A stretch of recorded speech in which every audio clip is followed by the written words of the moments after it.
Hi guys, welcome to another episode. I'm super excited today to have on Braydon Hefford. Braydon Hefford. Alright, this is a fun one. We've been playing this one for a bit. We're back here now. Before we get into the juicy stuff, I have a couple quick rapid fire questions for you. Sounds good. Let's Alright. get it. Favorite genre of music? Ooh. I don't know. Pop? Pop? Yeah. Okay. Yeah. What do you think your favorite thing about yourself is? Favorite thing about myself? That I'm not afraid of failure. Okay, I like that. What's the best gift that you've ever received? Love. What's the best gift that you've ever given? Love. Fair enough. I kind of thought when you were going both ways on that one. Do you have a favorite quote? If you do, what is it? Fear can hold you prisoner, hope can set you free. Say that again? Fear can hold you prisoner, Yeah. hope can set you free. I like that. Where does that come from? It's from the movie Shawshank Redemption. Okay. I have Yeah. a Shawshank Redemption poster in my house with that. Okay. That's the Denzel Washington one, right? No, that's He's in a prison. Sam. Yeah. Okay, Yeah. yeah, I've seen that. Funny enough, talking about movies, if a movie ever gets made about you, Yeah. who would you want to play you in the movie? I've kind of thought about this one actually. Yeah? Yeah, Zac Efron. Zac Efron. Zac Efron. Is that weird? No. Do you know why? Tell me. When I was a kid, my favorite movie was High School Musical, and I Okay. wanted to be like Zac Efron or Okay. Troy Bolton. Okay. Yeah. A little bit of that basketball tie-in, eh? Yeah, so Okay. kind of want to flip it now. Okay. Let's move on to one more. Okay. Do you have a favorite tattoo either on you or on somebody else? Favorite tattoo? I have a lot of tattoos I want, actually. I don't have any tattoos, but I have a lot that I want. Okay. I want the Back to the Future license plate. Okay, that's sick. Yeah. Because it's my favorite movie ever. I want the mapping key from The Hobbit. Okay. So that's one of them. I want a cross tattoo. I have a lot, but favorite tattoo on somebody else? Yeah, like do you see a tattoo and you're like, oh, that. You know what I mean? Actually, this weekend I told my dad. This is just the first one I thought of. I like the eyes that Justin Gaethje. Justin has. Gaethje, I love those, the man. eyes, the eye Yeah, tattoo. those are sick. That's cool. Those are sick. Let's move on to this or that. Real simple, two options. You got to pick one. Okay. Hot or cold weather? Hot. Audiobook or podcast? Podcast. Cats or dogs? Dogs. Dogs. You said dogs. Dogs. You're not a cat guy. I'm not an animal guy at all. To be Okay. honest. But yeah, But if it's between cats and dogs, dogs. Okay. All right. Coffee or tea? Coffee. Morning or night person? Morning. Okay. All right. Tacos or burgers? Burgers. Pancakes or waffles? Waffles. Soup or salad? Salad. Apple or Android? Apple. Introvert or extrovert? That's tough. Because of a little bit of both. Overall, I'd say extrovert. Okay. Pizza or pasta? Pizza. I thought I was liking you, man. What do you You chose pizza. You don't like pizza? I'm not a pizza guy. No. Dude. Like, You don't think you're the only person I've ever met that doesn't like pizza? that's common. Yeah. Here's the reason why. I think because I ate pizza so much When you were younger? when I was younger that now I'm just like, nah. Like, I'll eat it. You know what I mean? Like, because people there's this crave for pizza, right? Like Yeah. you ask so many fighters what their favorite, cheat meal or junk food is, it's pizza. Me, I'm like, Yeah. like, I'll eat it because I know people like it. But if you were to ask me, I'd be like, it'd be very, very rare for me to say pizza that I want pizza. See, I actually eat more pasta during camp. Yeah. Yeah. Yeah. Than when I'm not in camp. Well, I also feel like pasta can be healthy. Yeah. Pizza. I don't know. Pizza's more like if I'm trying to decide what to eat and I can't, then I'll just go pizza. What do you think has more variety? Between what? Pizza and pasta. Probably pasta. Probably pasta, right? Yeah. So you want the less variety option. Yeah. I'm really selling you out here, aren't I? I'm trying to change your mind on pasta. Bro, here. pizza. That's all right. Pizza is where it's at. Fair enough. Let's get into it then. All right. I know I already said who you are, but who are you? What do you want to be known for? What do you do? My name is Braydon Hefford. I am a amateur boxer. I at a time in the past was a YouTuber, trying to be a motivational speaker, influential speaker, and somebody that just wants to kind of use my story and things I've been through to try to help and inspire anybody that's watching today or watching what I do. So. Perfect, man. Let's get into it. And what's your story? Bring us all the way back to where you think it's the most important parts of your life. What's the beginning of your story? Beginning, I would say probably age 8, diagnosed with ADHD. Okay. 2nd grade.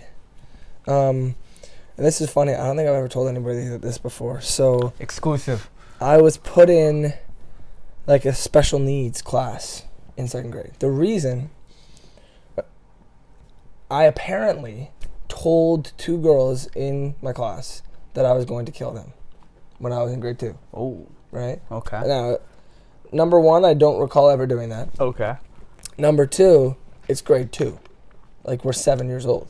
So, like, who gives a shit? You tell someone you're going to kill them, like, at that age. Yeah. You know what I'm saying? Yeah.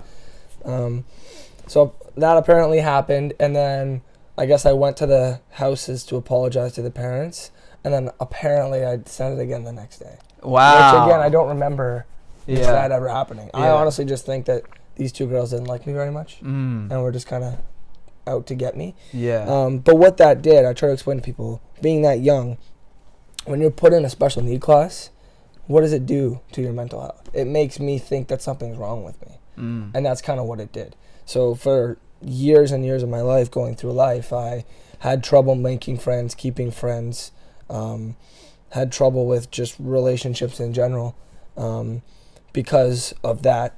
And as I kind of grew up and got to high school, it was the same thing. I got in with wrong crowd, was diagnosed with Tourette's and OCD in high school, depression and anxiety a year later in high school. So I had to kind of navigate through all those things. Got in, like I said, with a bad crowd, was just kind of going out every day, causing issues, problems, mischief, just kind of like, I don't know, just like going out of my way to piss people off with these new friends that I had in school. So it became tricky, and I kind of put a target on my back to where everybody was trying to come after me, and That's what you thought. rightfully so. Yeah. Okay. Yeah. Because I rubbed people the wrong way. I just kind of said what I thought and didn't really give a shit what people thought about it. But I was a small kid. I was 5'5", 110 pounds in 9th grade. Looks like me now. Yeah. Okay. Yeah. Yeah. So I was like, I needed like something kind of to give me purpose. So I graduated high school. I was 215 pounds. Wow. I was 5'7", 5'6". So Okay. I was overweight. Yeah. Very For overweight. sure. Yeah. And this was 2019 that Okay. I graduated high school. Okay. And I had always been interested in the fight game, Like, I was always a huge UFC fan, combat sports fan. My mom would not let me do it. I wanted to do it forever. She wouldn't let me do it. So when I was 18, drove to a boxing gym, Motor City at that time. Yeah. And I signed up. I was like, I'm going to box. So I signed up, started training, had a couple of showcase exhibition fights or whatever. Ended up getting down to 170 pounds. Nice. By February, March Wow. of 2020. COVID hits. Okay? Mm-hmm. So now, screwed. Put all the weight back on, trying to figure out what to do at home. At the time, I'm having issues with my job, so I had got fired from my job during that time as well. I was working at Walmart at that During time. COVID? Yeah. Okay. Yeah. Got fired from Walmart at that time. I was working 2 jobs, but Walmart was the main one. Okay. Got fired from there. So I was trying to figure out my life. Like, I was at an age, right, 18 years old, not in, college or university, no job, and trying to figure out what is next. Like, I'm a guy that, like, because of my mental, I need to have something to work towards. Yeah. I have trouble getting up every day and being productive if I'm not working towards something. Yeah. So that's kind of what I needed. I needed that why again. I kind of lost my why of like, why am I doing what I'm doing every day, or what's my purpose, or I needed to find that again. And boxing did that for me. So when COVID happened, it became very tricky. Was again kind of in and out with like, got other jobs and was trying to figure out what I wanted to do, and my weight was up and then down and up and then down, because this was also the time where like gyms were reopening and then closing again, reopening and closing again, reopening and closing again. So I was kind of going all over the place. And then my coach at that time at Motor City moved to BC, and Motor City shut down. So that's when I went to the Cave. Got it. Because I knew Kyle from, I think my coach knew Kyle. Okay. And he's like, oh, like, try out the Cave, whatever. So did that and just fell in love with it. And no disrespect to Motor City, but the Cave is more of a family thing. Sure. Like, there's no hostility toward your team, training partners. Everybody helps each other, works together. That wasn't how Motor City ran things. Yeah. Motor City was very negative of like, if we're sparring, you're trying to kill each other. Yeah. And I'm just not a fan of that kind of sparring. It's just not what I do. Yeah. So I prefer the Cave style anyway.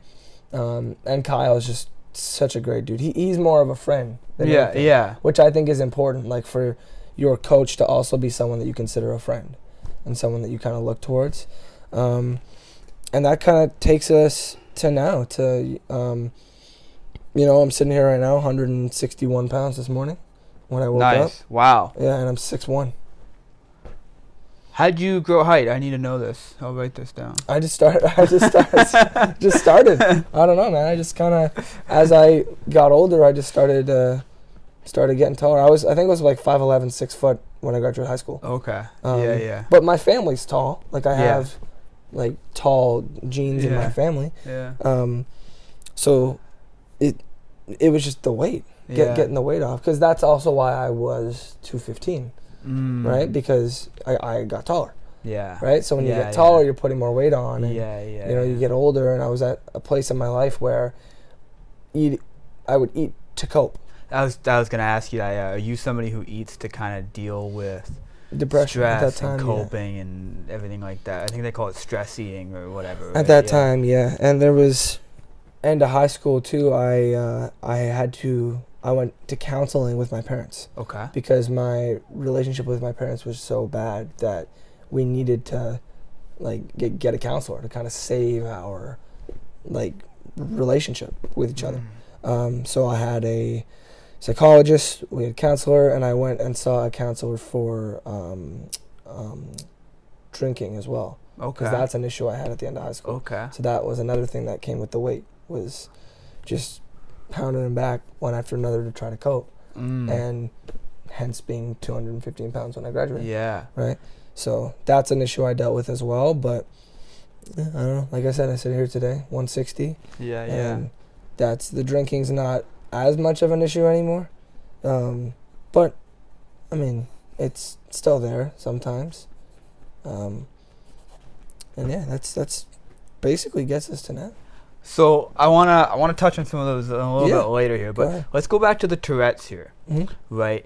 I know you and I spoke about this a little bit off camera, right? So, but now that we're rolling here, what's Tourette's kind of done for you, and how is that whole experience and you realizing what it was? Because I imagine at first you probably didn't know what it was. Yeah. So it's literally as simple as like sitting in school and like me just like my arm doing this or whatever, or me coughing and clearing my throat. And because there's different types of tics. There's like motor tics, and then there's two other kinds. I don't remember what they're called, but one is like where you have like physical body tics. Yes. Another one that's the most common one, right? Yeah. Where you'll see like what's that, Louis Capaldi or whatever, he does the thing, and sometimes he has to stop shows and stop songs. That's like the motor tic, right? Yeah. Okay. And then there's facial tics, which I have a lot of like eyes and my face and that kind of stuff. And then there's where you're like clearing your throat or sniffing all the time, and that kind of one. And that's one I had an issue with in high school. So when it started out, as like people in my class, they'd be like, stop it. And it's like, I can't. Right? I can't. You didn't know what was up. Right. I'm like, why can't I stop what I'm doing? And I always kind of knew that I had something wrong, right? And I knew when I was 8, I had ADHD. And it was actually when I went to counseling with my parents in high school. So the psychologist I went to see, he's the one that diagnosed me with Tourette's and OCD. Wow. Yeah, in the first meeting with him, I sat down on his couch and we started talking, and immediately he's like, well, you have Tourette's. It's very obvious. So I'm pretty ignorant on what causes Tourette's. Is it something that's curable? Do you just take a medication genetic. Or what? Genetic. So I think there's no one in my family that has That's what I was going to ask you. Yeah. Do you have parents or uncles or grandparents? No. So, yeah, I really don't know. And what's funny, I have 2 siblings. Neither one of them have ADHD, Tourette's, anything like that. Like, neither one of them have any mental illness that they had. Not that I know of, anyway. Yeah. My parents don't. Grandparents don't. So I don't know what happened, where it came from. Maybe my dad was drunk then I was conceived. I have no idea. Is that like a factor? Like, would that do it? I have no idea. You don't know. Oh, you just... Yeah, I'm honestly not sure. Yeah, I don't know. My kind of theory on the Tourette's stuff, the way that so there's kind of a triangle. Okay. So you got ADHD, you've got Tourette's, and you've got OCD. Okay. Almost always, if you have one of those, you have all of those. Okay. It's very rare that somebody has Tourette's and they don't have ADHD. Okay. It's very rare somebody has ADHD and they don't have OCD or Tourette's. Got it. So almost always you have all of them. OCD is the only one I've never been diagnosed with, like, on paper. Yeah. Like, my psychologist told me, like, you have Tourette's and OCD, but the only, like, official diagnosis was Tourette's and ADHD. In terms of what the Tourette's affects in my life, it affects watching TV sometimes. Okay. And sometimes if I watch, like, screens too much, I find myself twitching more. Driving sometimes is an issue. Sometimes fighting, but I do find it doesn't really, like, when I'm focused on something, it doesn't really happen. Yeah. I used to notice it when I fight, and now I don't. Like, when I spar, I don't really twitch that much. So is it going down in life or just because of fighting? Like, is it going down just in fighting or just generally in life? I don't know. Like, there's times I honestly don't even notice it. Yeah. Like, there's times when I'm just like... Because I wouldn't have even noticed it with you. Right? Really? Yeah. I wouldn't notice with my eyes? And that no, like, I noticed something, but you don't... Like, I wouldn't think that's what it was. Right? Like, I wouldn't be sitting here going, oh, he's got Tourette's. Yeah, maybe right? Whereas you look at somebody else, and again, I know Louis Capaldi's a big one. He's been very open with it. You can tell something's up with him. Yeah. Right? Yeah, well, I have an arm one, like, where I do this. The face one. I have a couple finger ones. Like that. But yeah, I don't even know what triggers them, but I know they can be triggered. So that's kind of where, like, as you know, I'm 22 years old now. That's kind of what I'm trying to figure out, is what triggers it. How can I stay away from what triggers it and sort of try to steer away from it? Now, what was interesting, when I was in high school, I tried to take medication for it and made it way worse. Really? Yeah, way worse. Wow. I had to stop taking it. So. That's interesting. Yeah. Now, does it affect your sleep? No. No, the Tourette's doesn't. No. The anxiety does. Yeah. But, Tourette's has never really affected how I sleep, no. So I'm curious then, since that sounds like, I know the schools that I went to, I would have for sure been bullied and harassed for stuff like that, right? Is that something that happened to you a lot when you were in school? Yeah, but I was also a bully when I was in high school. Okay. Elementary school too, because I was when I say because, it's not to justify it, but when you're in a place as a kid where you know you're different, you don't know what's going on, and nobody's telling you what's going on. Yeah. You kind of just hate the world. You hate everyone. You hate everything. You hate yourself. And you have no one to take it out on. So you just start picking on other people and trying to make other people's days shit because your day is shit. And can I say shit on here? Yeah. No, you're good. And then... It's YouTube, man. You can swear to whoever you want. I'm just making sure. But yeah, so that's kind of the place that I was in. And then, I don't know, like, it's so hard to explain, because looking back now, for years I never understood it. For years I was like, how come I was always treated so badly, whatever. But when I really step back and look overall at everything that I did and everything that happened to me, I do believe it was self-inflicted. Like if I didn't treat people the way I did, they would not have all turned around and treated me the way that they did. Now, 2 wrongs don't make a right. Yeah. For sure. But at the same time, I can't sit there and say, well, I was damaged and I was in pain and that's why I treated you that way. And then turn around and start like playing victim. Yeah. And being well, and then I was bullied. Yeah. Like, was I bullied? Yeah. Did that suck? Yeah. But I also bullied other people. Yeah. And there's probably things I did to them that they still to this day have trouble with. And they still to this day think about. Right? So do you ever want to go back and reconnect with some of those people and message them and say, hey, I was this person, no excuses. I apologize, or whatever it is that you would say to them? Yeah, I have. I have for quite a few of them. Okay. Messaged people when I was a kid. But it's more so like, if you're asking me in recent years, no. Yeah. Because, at 18, 19 years old, I wasn't a bully. I was just somebody that I stuck up for myself. Yeah. And I'm the kind of person that I'm going to speak the truth. And if you don't like it, there's the door. I really don't give a shit, right? And there is a way to go about it, I think. I was friends with a group of people, and that group and I are no longer friends. And the reason is because one of my friends worked with me. I got promoted, became her boss. She didn't like it very much. Yeah, it's tough. So that's one of those things where it's like, I didn't really do anything wrong in that situation. No, I said a lot of things that were very mean, but they were true. Yeah.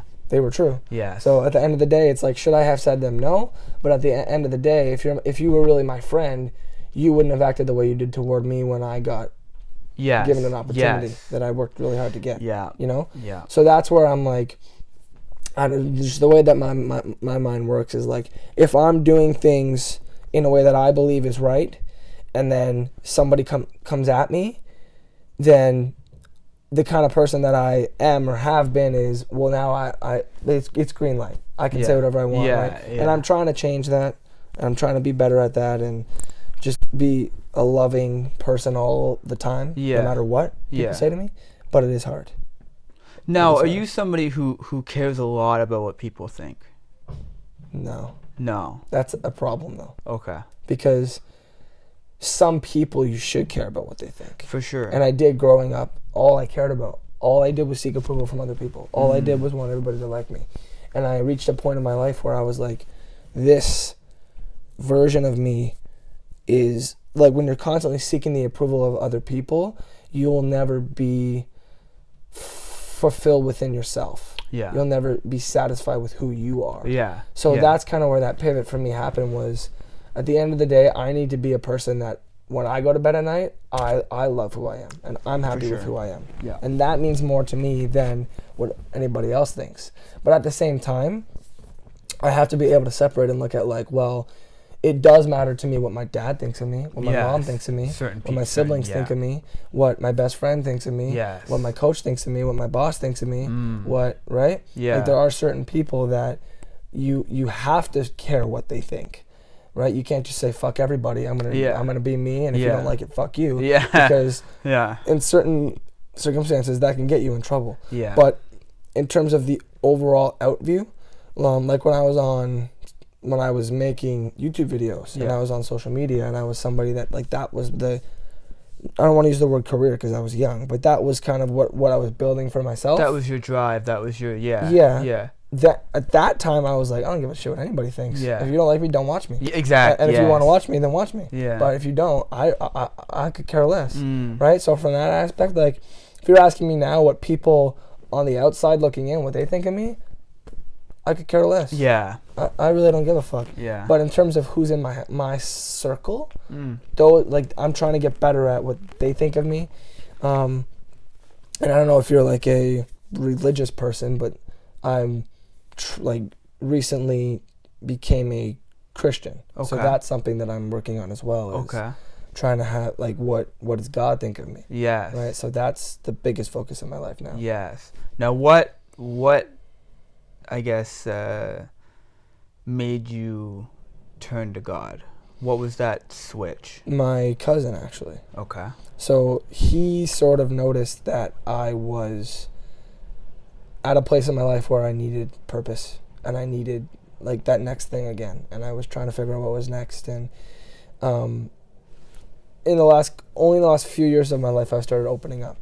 And this cousin and I, growing up, we were not close at all. Yeah. We fought all the time. We didn't get along, whatever.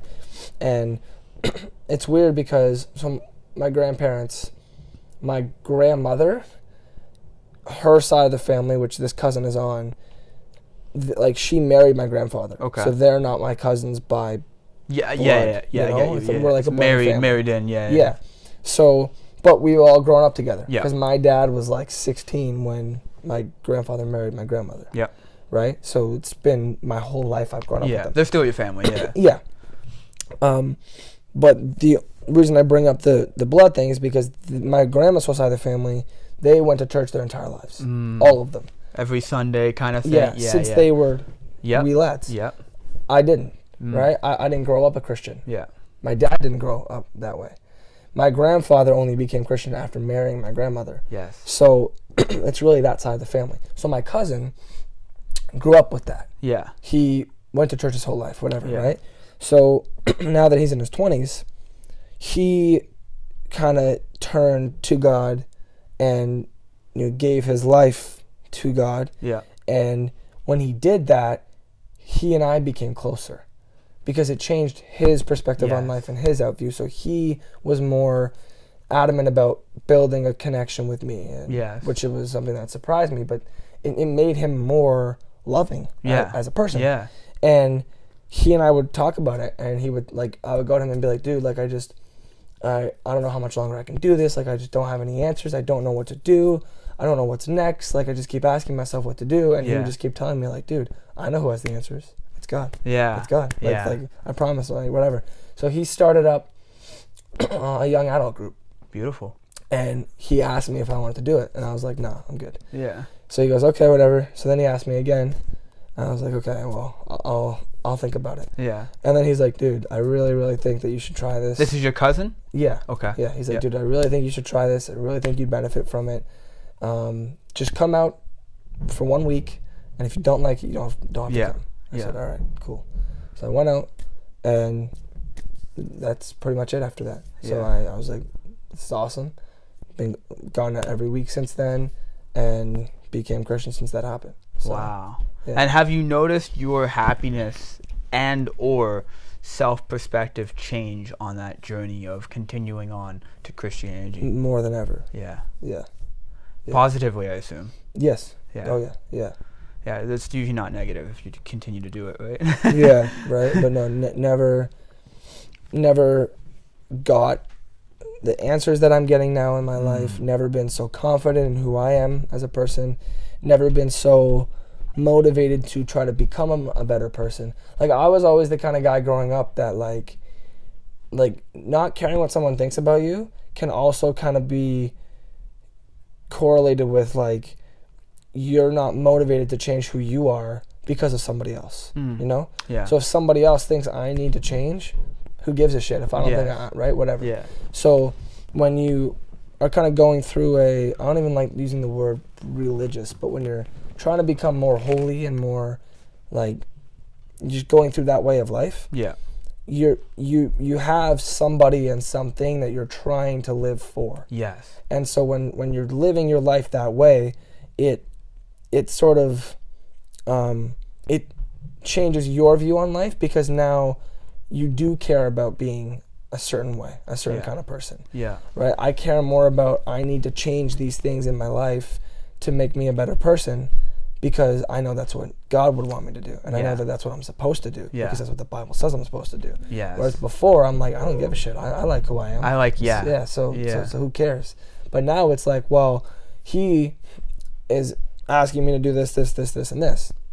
He's telling you, as a Christian, these are the things that you need to do. Yeah. And if I'm not doing them, I'm not doing what I'm supposed to be doing. Yeah. So, one thing I love about religion, and this is found across, I think, every religion, as far as I know, is the discipline that it brings on, right? So And I think that also kind of ties into how devoted you are, but that's a different chapter for a different day, right? But whether it's you're on church every Sunday, or you pray before you go to bed, or you pray before every meal, or even if you just have a chat with God once a week, right? That's still a discipline and it's like that across every religion, right? Like you look at Muslims, they're some of the most disciplined people around, right? When they're in what's it where they fast? There's a name for that.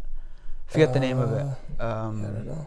But they fast anyways, and Muslims, I think, fast. Yeah, Muslims, yeah. But they pray 8 times a day during that fast. Oh, it might be a mass. 6 to a mass. Maybe that could be what it is. I'm not sure. I forget what the name of it. Anyways, they pray 6 to 8 times a day. Right? That's discipline, right? Imagine going and doing anything for 6 to 8 times a day. Yeah. Imagine washing your face 6 to 8 times a day, which isn't healthy. Don't do that. But you know what I mean? Like whatever it is, that's discipline to continually do that so often. And I think religion across any kind brings upon a certain level of discipline. Yeah, for sure. If you turn to that level. Yeah. See, for me, I look at it as like it's a relationship with God. Yes. Like the reason I don't like the word religion is because, like what you said, for whatever reason, people on the outside, when they hear that word, immediately it's judgment, they frown upon it, it's whatever. So I try to say, like, religion to me, when you hear that word, for some reason, and what's interesting is I was on the other side of it. Yeah. Because I was at a point in my life where I wasn't a Christian. I was an atheist at one point in time. So I know what I thought when I was at that point in my life. So I can kind of shed light on what other people, and I'm not saying I have all the answers, but the people that I knew and that I would talk to would share my same view on, like, people that have religion, it almost seems from an outside perspective as an obligation. You know what I'm saying? Yeah. So somebody who's born into it. So if you have a guy that's Christian and he gets married to someone who's Christian and they have a child, that child is now being born into that religion, that Christianity. So it's almost like, from an outside perspective, it's like, well, those parents now, you're forcing that child to become a Christian. You're making it an obligation. And that's immediately when people hear religion, for whatever reason, that is what they think about. They're like, oh, well, religion is like it's what they're required to do because it's where they come from, it's whatever. So the reason I like the word relationship with God is that's my choice. I'm deciding to become a Christian. I'm deciding to give my life that way. I'm deciding to make a relationship with him. It is a religion, but it's not a requirement or an obligation. It is, but it's not something that's being forced on me. No. It's something that I'm deciding that the most important thing for me to do, and I think that for everyone to do, is to have that relationship with him. Yeah. So. Yeah, cool, man. Yeah, for sure. I mean, yeah, it's so beautiful. Now, we spoke a bit about your goals, right? And how you didn't use the word, but I assume a goal-oriented person. Yes. Right? Yeah, I'd say so. What are your goals that you have right now, currently going on, and what do you have in the future? Like short term or long term? Both. In the short term, first goal of mine, I want to find my wife. Okay. That's what I'm trying to do. Okay. I think that's a long way away because there's still a lot of little things that I know I have to work on, I have to fix. But that's definitely at the top of my list. I would love to be in a position where I can take care of my family financially. Okay. So that's definitely something. I would love to impact people's lives in a positive way. I think that's more short-term stuff. And in the long term, I've always believed that everybody is put on this earth for a reason, and we all have something that we're supposed to do. And I've always tried to live my life in a way of, I want to leave everything better than it was when I found it. So one day in the future, at some point in my life, like, I have a full-time job. Yeah. Eventually I will leave that job. Yeah. So when that day comes, my goal is to leave that place better than it was when I found it. To have an overall lasting impact, to where what I did when I was there, the legacy that I'm leaving behind is something that will be remembered for years to come. Yes. And I'm like that in anything that I do. No matter where I go, who I see, the people I meet, I want to leave an impact that's going to last forever, or that's going to, be an overall positive thing. Like I was telling Kyle, when I fight, when I box, as weird as it is to say, and I know people say this as like an built-in like excuse, but it's not what I'm doing. I don't fight fights to win. I want to impact the lives of the people watching. So if there's 10 fights going on that night, I want my fight to be the one that they think about when they leave that arena. Win, lose, or draw. That's my goal, right? And I'm not going in and trying to lose. Yeah, obviously. of course. Yeah. But I would rather lose a fight and have the little kids in the front row just go home feeling like they can take on the world, and go home feeling like there's nothing that they can't do because of what they saw in me when I fought. I'd rather that and I lose than I win and it just be another win. Yeah. And nobody cares. And it's just, oh yeah, another guy that won another fight that night. Cool. Like, yeah, that's great for me. I won on paper, but what impact am I leaving? Yeah. I'm not leaving an impact on people. And for me, that's what I've always wanted to do in my life, is leave a positive impact on the lives of everybody that I come through. And that's what it is. I want that little kid sitting in the crowd to see me win a fight or lose a fight, talk about my struggles with Tourette's, ADHD, and all those things. And I want him to be like, man, I've been feeling so lonely because I'm going through these things and I feel different. And what this guy up here just said, it gave me the answer, because I didn't have that. Yeah. I was that 8-year-old kid that nobody was talking about this stuff. Yeah. Nobody my age was coming out openly talking about their battles with Tourette's or ADHD or whatever it is. I didn't have those people to look up to. So if I can be that, that's all that I could ever want. And to me, that's my purpose. That's what God put me here to do, is to, like I was saying to you, be a light in the darkness. Yeah. Be a voice for the people that don't have one. And that's what I feel like my legacy and my purpose is in the world. Now, I know a lot of people think that they can't impact until they get to a certain level, and that level determines whatever that is, right? So maybe it's a certain level of fights, or it might be a certain level of popularity, a certain level of money, right, etc., etc. Do you believe that? And if so, what's your level that you can start making that impact? Hell no.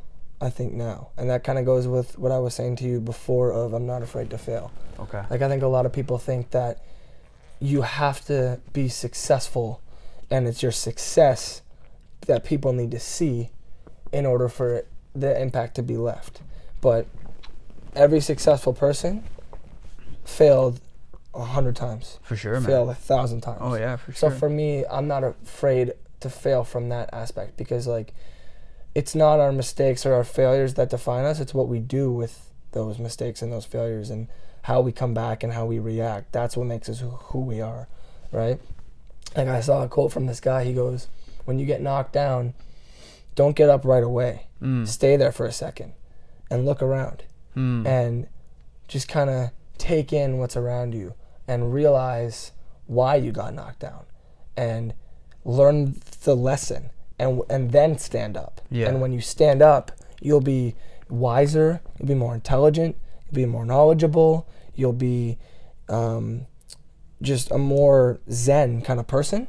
And you might fail again, but you're going to learn a lot more, right? Instead of just jumping back up right away and just keep getting knocked down. So for me, it's like, I'm the kind of person that's like, come and stand out with your junk. Talk about your issues. Yes. Put them on the table. Because I don't care myself looking at you if you're an addict to heroin or an addict to pride.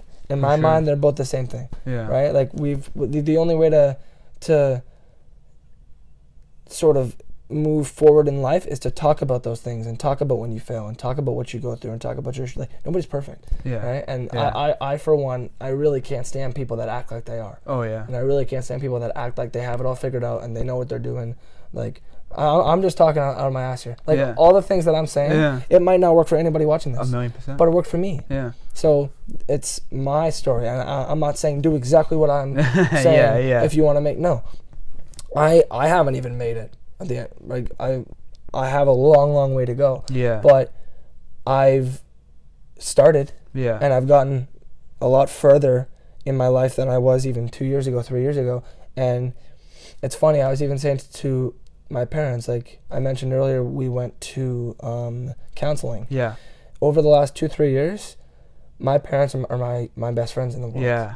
I have the best relationship with my parents and my family that I have ever had. My brother and I, we were never ever close growing up. And we still argue, we still have issues. But the love that we have for each other is closer. Like, we have an unbreakable bond now. Same with my cousin now. Like, he and I are so close now. And all we talk about really is God and whatever. But like, we see each other every week now at this adult group. Yeah. So we're closer than ever.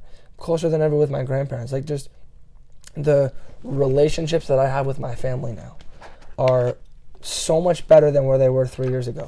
So it's a start, right? Yeah. But that's all it takes, is you have to start. And for me, you have to acknowledge your faults and your failures and your mistakes before you can move on, right? Like, one thing I hate is people that can't admit when they do wrong. Oh, yeah. There's nothing wrong with being in the wrong. There's nothing wrong with failing. Yeah. Nothing wrong with screwing up. But you'll never, ever move on and get better if you don't admit it, accept it, and learn from it. Yeah. Right? Yeah. So... Yeah, well, it's kind of funny you mentioned failing, right? And we're in the social media age, right? And everything's documented. I hate social media. Right? And so I think a lot of times people try and hide that maybe they failed or made a mistake or maybe even said something that they didn't mean or whatever it would be, right? And there was a particular time that a lot of guys, we were fighting on the same card and the coaches would like live stream the fights, right? Yeah. And so I took a matchup which was unfavorable to me, right? On paper, I was going to lose, right? And so I was like, why aren't you live streaming mine, right? And they're like, well, they didn't come out and say it because they think I might lose, right? But because obviously they believe in me and stuff. Yeah. But that was what I believe to be the reason, right? And I was even just like, hey, if I lose, there's people in the gym that are still gonna see me there Monday morning. Right, like that's part of the journey, man. Right, like for me, don't just put me on there for the wins, put me on there for the losses too, man. Right, because like I think especially in fighting, it's like I think it's even more important when you see that person come back from a loss and you see them in the gym and you see them working harder and you see, you know what I mean? Like it's so easy to be somebody's friend when they win, and you really find out who's kind of there for you when you lose. 100%. Right? And 100%. I think you're depriving people when you don't give them the opportunity to see you lose. Yeah. Right? 100%. Because it's like they don't even get a chance to know. Right? There's so many times that I'd be, again, different events and maybe I wasn't there or whatever, and I'm like trying to see if they won or lost. And you realize, an hour or 2 hours after the event, they're just not posting because they lost. Yeah. Right? And it's like, oh man, like you're depriving me of that opportunity, to send you a message or to congratulate you on making it to that journey or whatever it would be. Yeah, exactly. Right? Man. It's I'm here for it. Right. You know what I mean? Like the whole part of it, right? Not just all the way up until, I didn't win, like put me there for all of it. Yeah, it's like I was saying earlier with that group of friends. Like the second I move up in my job, they all kind of turn their back on me, like say, right, whatever. And that's kind of what I was saying before, where I have a long way to go before I consider myself to be a successful person or to have achieved my goal. But I've already won at life. Yeah. I've already won at life. Like I have a great relationship with my family. I have friends that love me. I have a great job where the people at work, I love every single one of them, and I'm very close with all of them, and I can tell that they respect me and that they love me. And so where I'm at in my life right now, I've already won. Yeah. Right? That doesn't mean that I've made it. Yes. But I've won. Yeah. Right? Like I've already feel the love and all that stuff. And so that is more important than any like materialistic, like making X amount of money or having X amount of followers or whatever, right? From that aspect, like if I were to do nothing else in my life, I would definitely not feel like I fulfill what I set out to. Yeah. But I've still won. Yeah. Right? Because that love, unconditional support and love that I have already makes me a winner from that aspect of it. So you talked about your parents here, and the reason I bring your parents up is I assume that's gonna be your answer, but hopefully, I mean, who knows? You take it the way you take it here. When you talk about role models, right? Who and what were your role models growing up, and now in the new kind of part 2 of your life, who are they now? That's a great question, actually. My dad's definitely one of them. Okay. Both my parents, but specifically my dad. Just with some of the things he went through growing up and the life that he built for his family. And that's one thing, too, that, like, it makes me emotional now, because when I look back at the way that I acted as a kid, I was just such an ungrateful little piece of shit. Yeah. Like, I really was. And if I only knew then what I knew now, I would have never acted that way. But I'm not a guy that's like, I wish I could go back and change it, because it made me who I am. Yes. Right? But at the same time, it's like, it's why I'm so grateful for how close we are now. Right? Like, my dad grew up with kind of in a broken home. Yeah. Right? Parents split up. Mom was an alcoholic, drank all the time. Dad worked for IBM, which is my grandfather. Yeah. Was never really home. And so my dad spent most of his time at my mom's house. Yeah. With her parents and her family. My mom's dad died the year I was born. So my dad, like, when he was in high school, he was actually like a troublesome kid too. Troublemaker, didn't really get good grades, whatever. Went on, became a teacher. He's now a principal. My mom's a teacher. Wow. And like, they've built, like, I have such a beautiful home that I live in. I'm so lucky.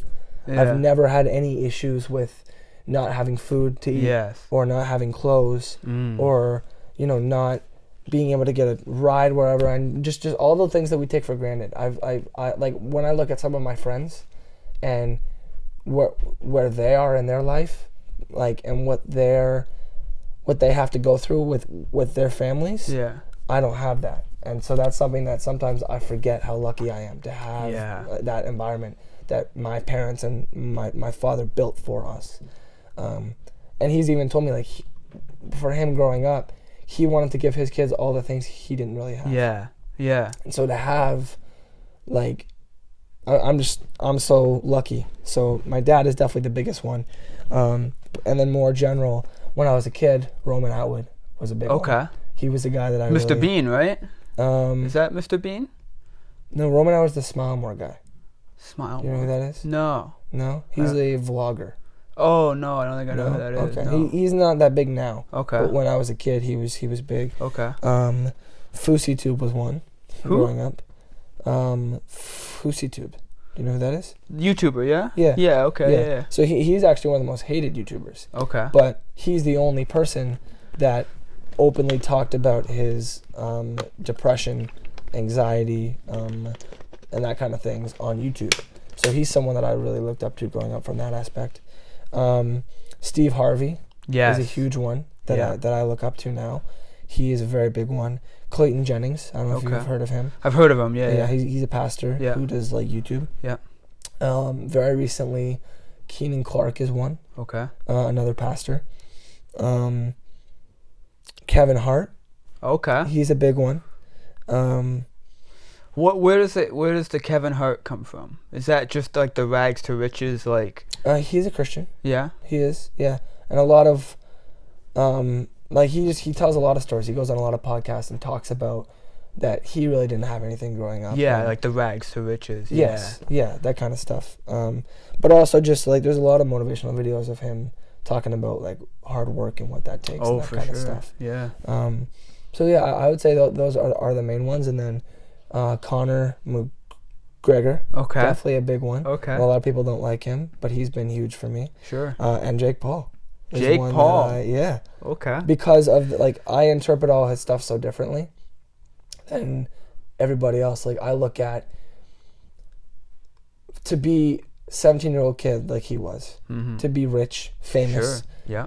You think of how many eyes you have. Disney kid, right? Right. Yeah. But at that age, to be in the spotlight. Yeah. And have the pressure that he has. Oh yeah. And to be able to excel the way that he has and face the adversity that he has, like, it doesn't matter what he does in his career, he will never get credited for anything. If he beat Tommy Fury, then the narrative would have been, well, yeah, you beat a pro boxer, but the guys he's beat are shit too. Yeah. And it's like, well, so then what does he need to do, kind of thing, you know? So I just love, I've always gotten the most motivation from proving people wrong. And he is definitely somebody that that has distributed those same things. Yeah. So he's, like, from that aspect, I do look to him a lot and be like, that's really cool. Yeah. That he just continues to prove everybody wrong. The thing I like about him is he puts it on the line. Right? Everything. It's so simple to say you're going to do things, right? And to say you want the tough challenges, right? He came out and he said, what a lot of people believe to be these ridiculous goals, right? Like the the WBC champion, and he's gonna fight this guy, and he's gonna, and all these crazy things. And he's like, but those are all down the line. First, I need to do this, right? And it was almost like, people would ask him the goals, right? And then as he says them, they go, huh, that's a crazy goal. It's like, why would you ask me my goals then? Yeah. If you don't want to know, don't ask. It was like, don't ask me, right? Like, I'm telling you what I want to do and my goals and my aspirations because you asked me. And the reason, like, I was telling my cousin and my brother this on the weekend. The reason it seems so absurd is because it hasn't been done yet. So what I would say to that is this.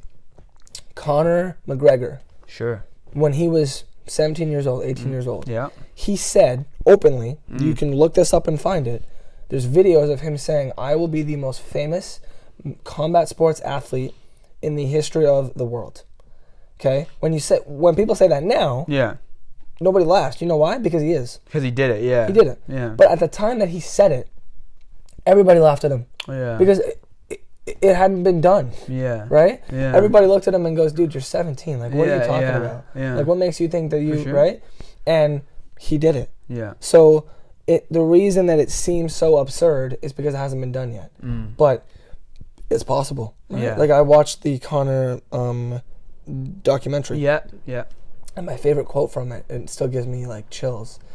His coach goes, there's a famous quote that says, the reasonable man never achieved anything. Yeah. And Conor is a very unreasonable man. Yeah.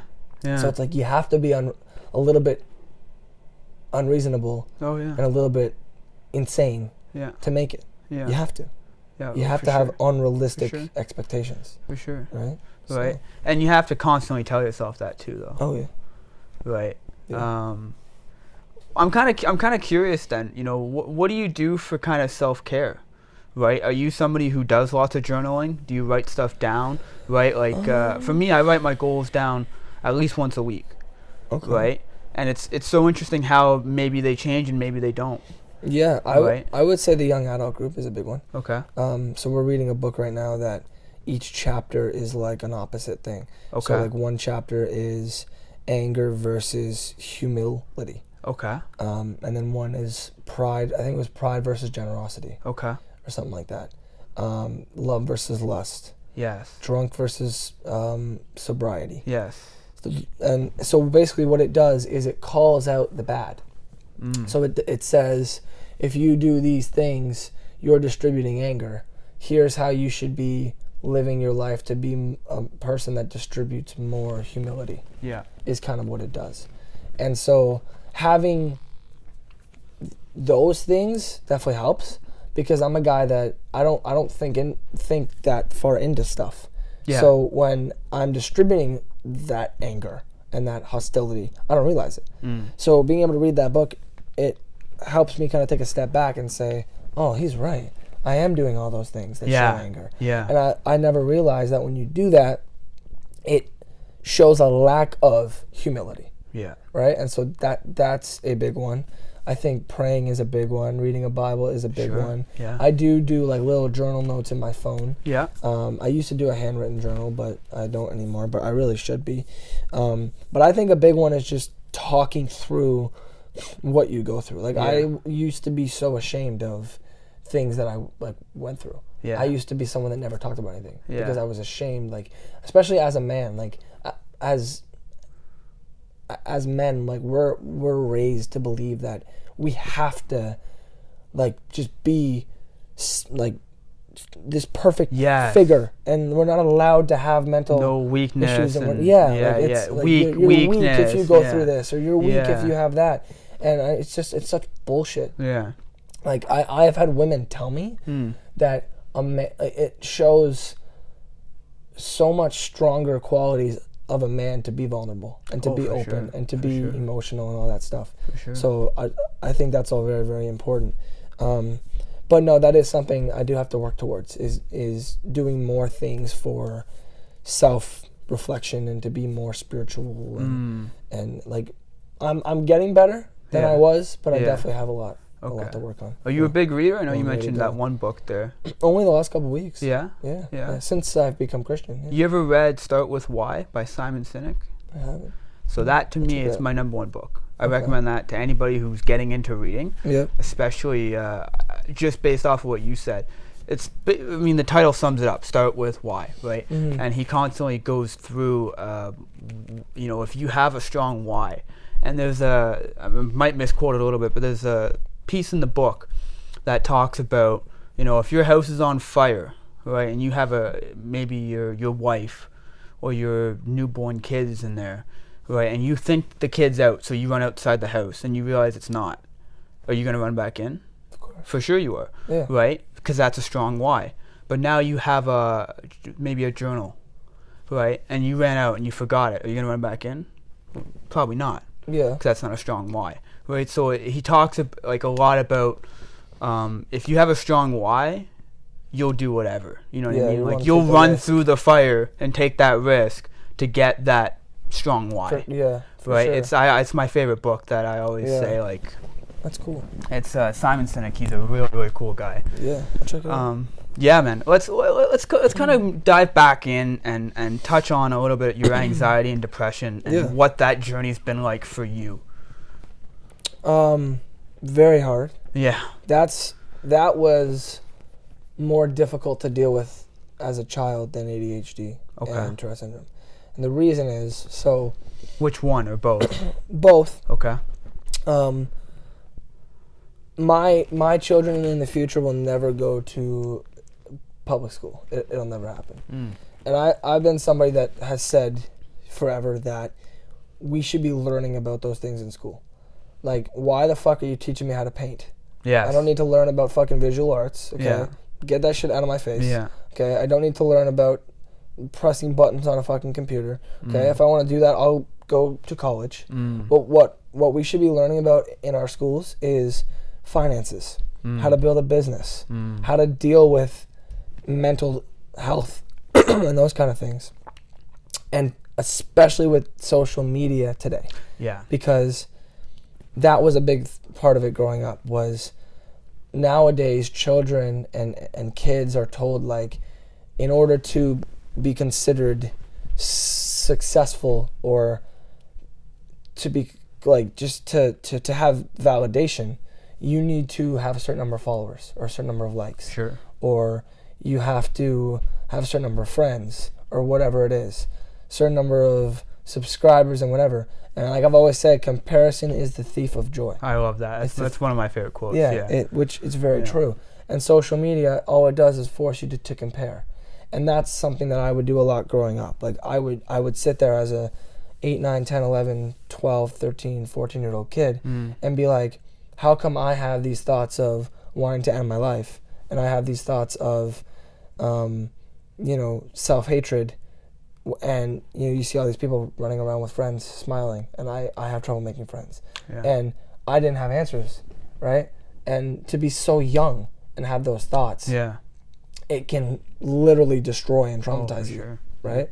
And so I wish more than anything that I was learning about those things when I was young. And I was learning about, hey, here's what you should do when you start to get those thoughts. Here's what you should do when the devil takes over your head and doubt starts to creep in, and you start to think about all these things and how to sort of channel those thoughts and deal with them and go through them. And when you run into issues financially, here's how you deal with that. Like these are the things we should be teaching our children. Yeah. Right? Nobody gives a shit about art, okay, and how to paint, right? And I know there's some people that are. Yeah. But my point is, it's not a like necessity to life. Yeah. Okay? You need to know how to be smart financially. You need to know how to deal with mental health. You need to know all of those things in order to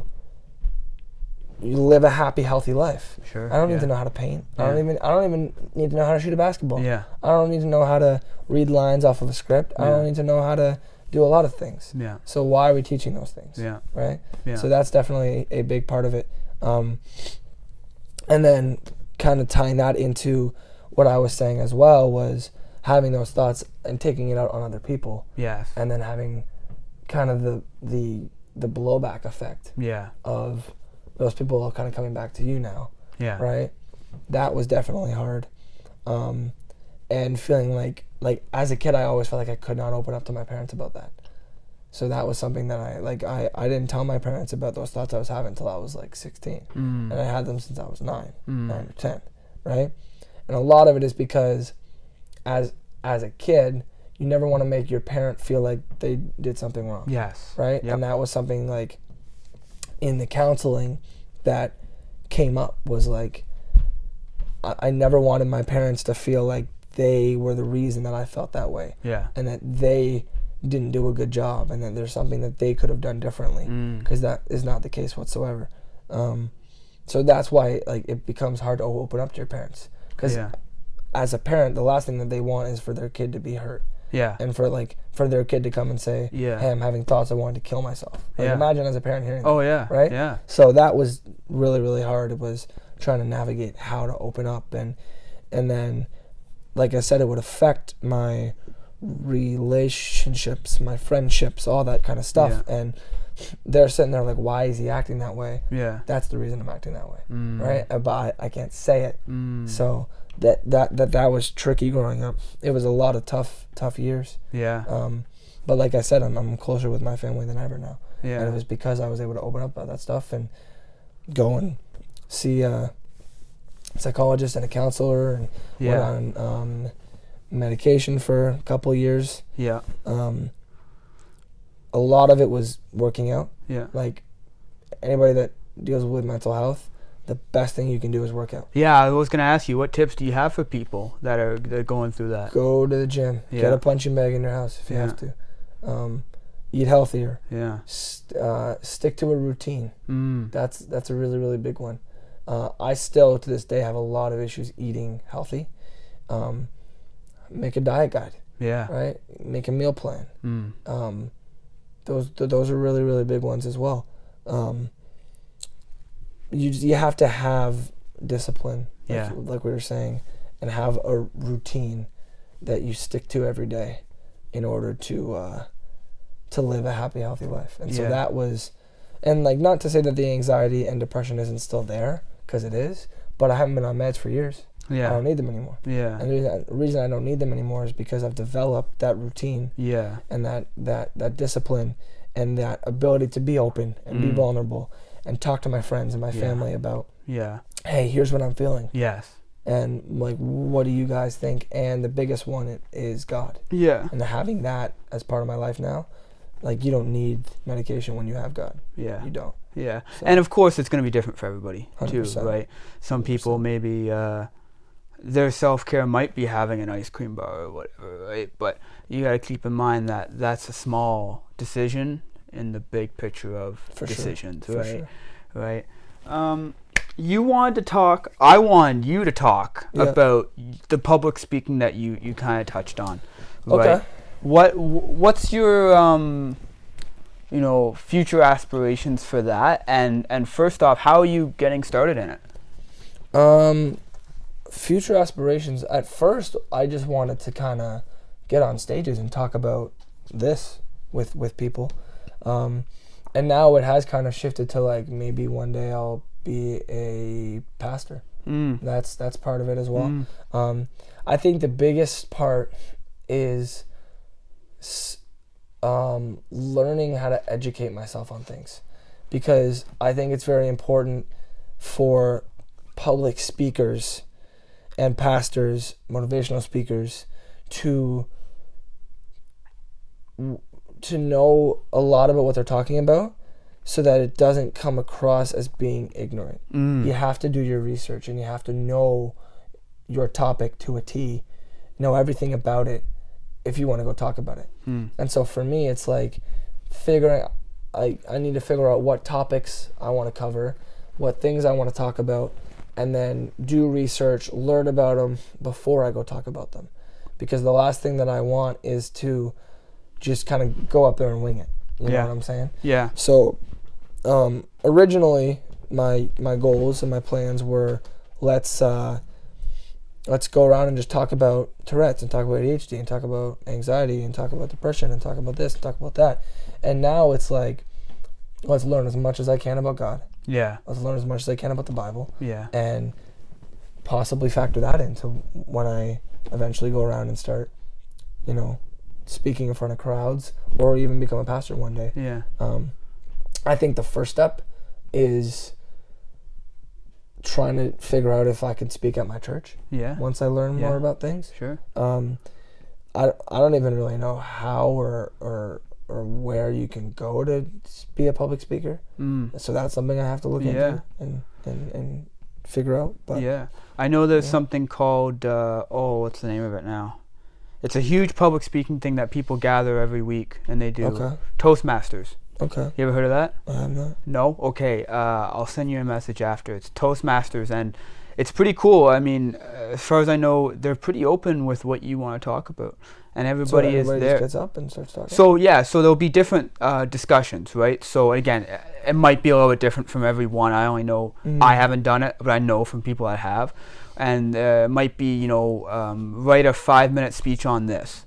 Right, and so you have to do everything from point A to point B. So if I say write a 5-minute speech on, say, NASCAR, how much you know about NASCAR? Literally nothing. Good. So now, and so for me, say I don't know NASCAR either, but say I did, right? I could just go. I don't need to research much, right? And I go and do it. But for you, who doesn't know NASCAR, and for me in real life, because I don't know NASCAR either, I would have to go and do everything from A to B, so I don't sound ignorant when I go up and speak. Yeah. Right, and then it comes down to timing. Right, so they'll give you a time frame, might be 4 to 6 minutes. At the 6-minute mark, they cut off your mic. So I could be in the middle of talking, they cut you off. You have to know that time frame, right? And again, you can't finish less than 4 minutes. They won't let you leave the stage. Right. So if you only did a 3-minute and 15-minute speech, the last 10 seconds you're standing up there smiling and you look pretty silly, right? And that's part of it, right? They're there to help you learn. Right, and then what they do is everybody from that group, and there'll be higher levels as you go. They rate it, what you can improve on, what you can get better at, what you were good at.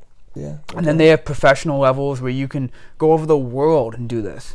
Right, you can go to different conferences, and there was a famous guy. I think it was Grant Cardone. I think he might have done it. A couple famous people have started off in Toastmasters, and it's a great way because you don't know these people. Right, and there's a chapter in almost every city, right? So Oshawa, Pickering, Bowmanville, right? And I would look that up, right? And just to get used to being uncomfortable in front of people, right? It's super tough. I mean, you were at my award show, right? It's very uncomfortable. I'm not sure if you could tell with me, right? I like to think I did pretty well with it, right? Did, right, but it's tough as shit. No, right? It's tough. Like, I'll be straight up, it's tough as shit. 150 people in front of, The only reason I was kind of more comfortable is because I told myself, like, this isn't about me. Right. You know what I mean? But when you're at Toastmasters, it is about you. You know what I mean? Because everybody's going to get a different thing. And, we won't all get NASCAR, right? I might get whatever, fly fishing or whatever, you know what I mean? Whatever the subject would be. And then they usually have one where they open things up, right? So maybe it'll be like a freestyle week. So you can go, hey, go talk about God for 5 minutes. Yeah. Right. And now that's your time to go. this is something I'm passionate about. I'm gonna love doing this. Right. I can dive deep on every. Yeah. And then some of these subjects are so wide, right? You talk about God and your relationship with God. That's such a huge, broad spectrum. Where do you want to narrow it down? Do you want to keep it wide? Do you want to, you know what I mean, dive in?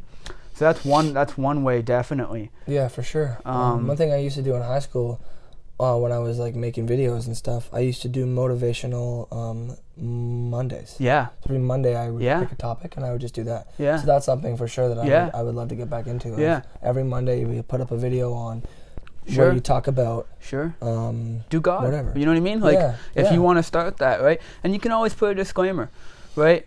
Hey, I'm not a pastor. I'm not a this. I'm not a trained professional. Right, and you don't even. The cool thing about social media is almost every single platform has a private. Right. So you can make these videos, and tell yourself I'm going to post them to, whatever your page is. Yeah. Right, and then just make them private. Yeah. You still went through the whole work of the research and the topic and speaking and correcting. Look it back, you review it, right, and you put it in your private. Yeah, or do that one where I forget what it's called, but there's one where you can you post it and then you can get the link and you can send it to people, and then only people that have the link can watch it. Yeah. So it's not... That's the same thing on private. Yeah, you can restrict people on who sees it and whatever, right? Yeah. But I mean, all that stuff is good, but back to Simon Sinek. One of my favorite quotes is: "Dream big, start small, but most importantly, start." Right. And you were so passionate. Even listening to you now, you're so passionate about speaking. Yeah. Right. Well, I don't want to see you in 2 years and say the same thing. Oh, I can't wait to start. Right. Why haven't you started? Right? Like, why haven't you been up there? I'm scared. That's scary. Right? It's scary as shit, man. Like I said, I threw up before I went out there and I did my thing. At the award show? Yeah, man. Yeah, it's nervous, dude. It's nervous, right? Friends, family, people I don't know. Right, sponsors that paid to be there. Yeah. Right, and so many people.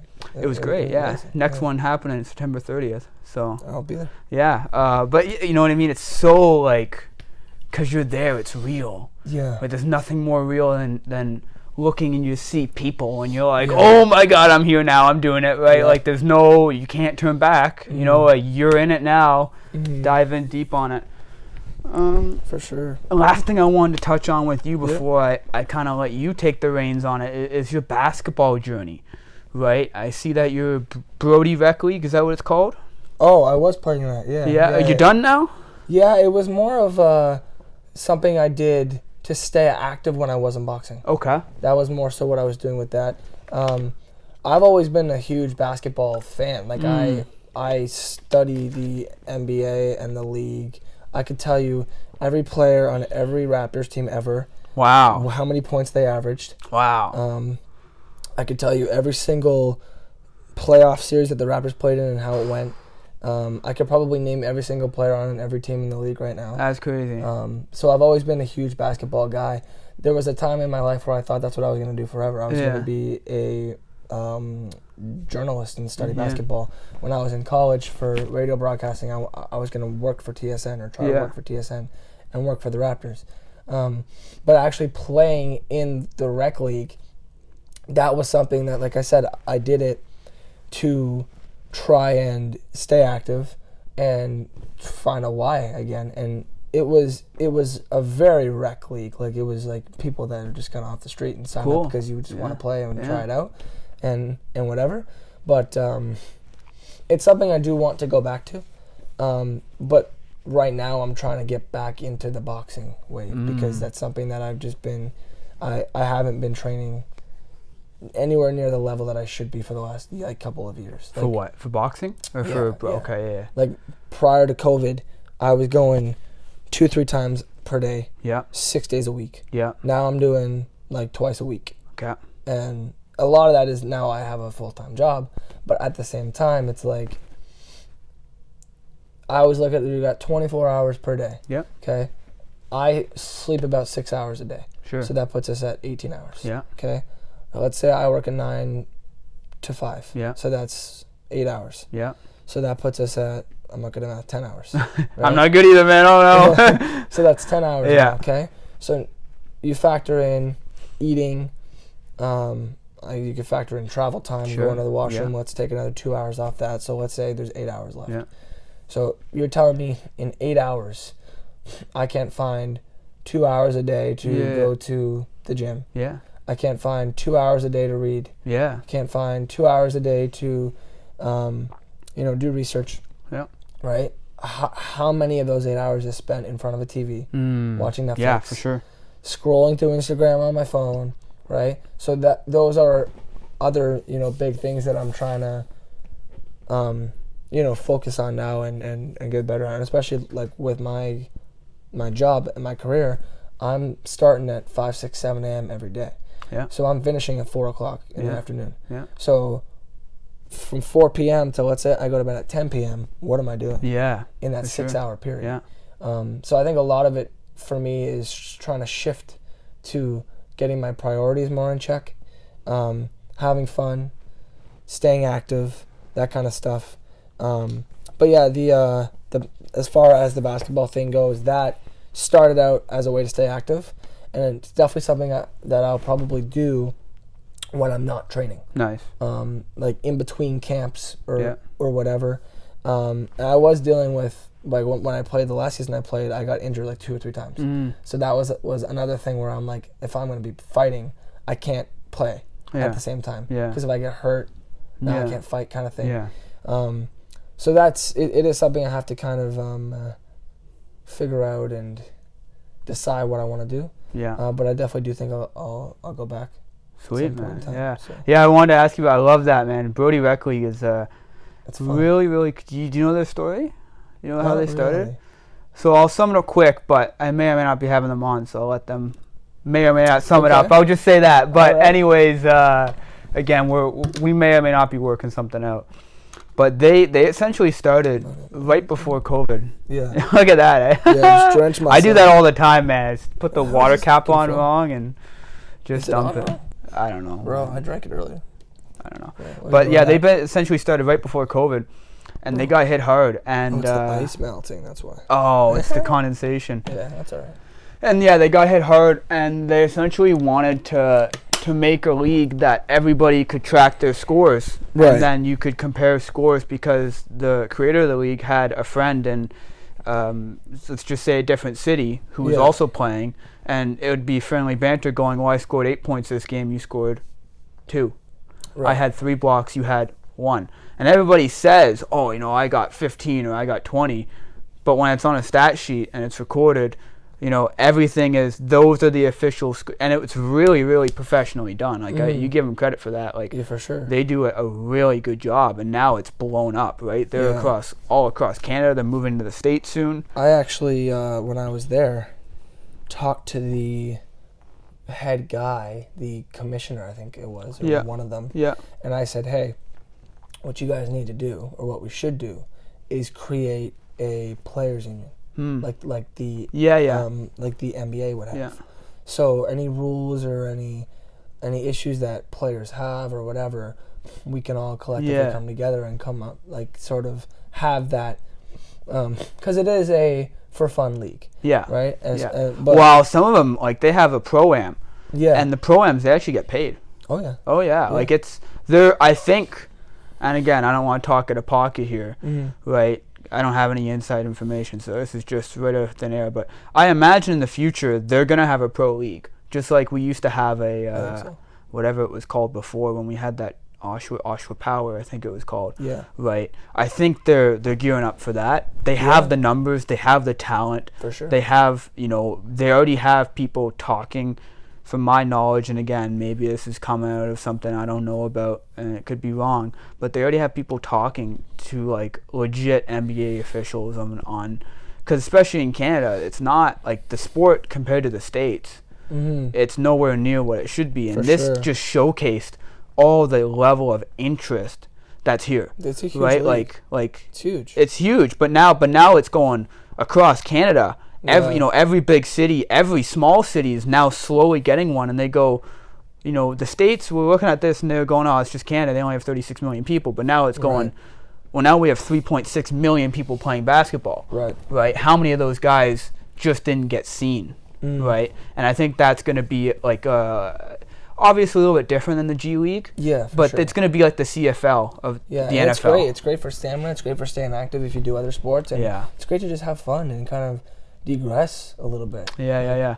Anyways, I want to wrap it up here. I think we've been going for a bit now. Yeah, so, is there anything that I haven't asked you that you think I should ask you?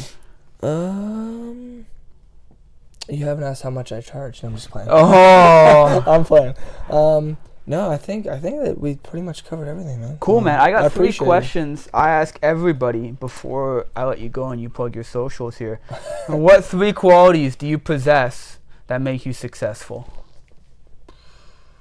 That's a tough question. I asked the tough ones here. I mean, for starters, I wouldn't call myself successful yet, but I think discipline would be one. I think drive would be one, and I think I don't know. There's a couple that I think discipline, drive, and I would say humility. Yeah. Thought you were going for the triple D's there. Some good alliteration. Yeah. Discipline, driving. No, that's good. I like it, man. If you could go back in time to any age you want, what is something you would tell your younger self? I would go back to when I was 15, 16, and I would just tell myself, just hold on. Beautiful. You know, just have hope. Yeah. Think things are gonna get better. Yeah. You're gonna make it through what you're going through. Yeah. Answers are coming. So just stay strong, hold on, and stay positive, and we will get there. And I'm curious, it kind of popped in my head here. Would you tell yourself to find God in your relationship with God sooner in life? Or do you think it came to you at that point for a reason? I think it happened when it happened for a reason. Yeah. Okay. Beautiful. Yeah, I wouldn't want to force it any earlier. Beautiful. This is actually my favorite question out of all. Basically, any question I ask. What is something you do every day that you are proud of? Tell my parents that I love them. Beautiful, man. Yeah. Beautiful. I feel like not enough people do that. I know. Right. Yeah, I really do. I was someone that didn't do it for a long time. I really do. But I think it is very important, especially like we live in a world where anything can happen, drop of a hat. And so I try to never leave things unresolved. So I don't like having an argument with somebody and then leaving the house. Leaving it, yeah. Right? Like we need to resolve whatever is happening now, because I don't know if I'd ever be able to forgive myself if I didn't resolve an issue with someone that I love and something happened. Yes. And they were taken too soon, or if I was, or like who knows, anything can happen, right? So I always try to be on good terms with everybody that I have in my life, and make sure that they know that I love them. Right? And I just think that's very, very important. Beautiful, man. To do that. Thanks for coming on. Where can people find you, your social media, your journey? Yeah. Anything you want to plug here? So. I appreciate it. Yeah. My social medias are all my name. Braydon Hefford. Easy. Yeah.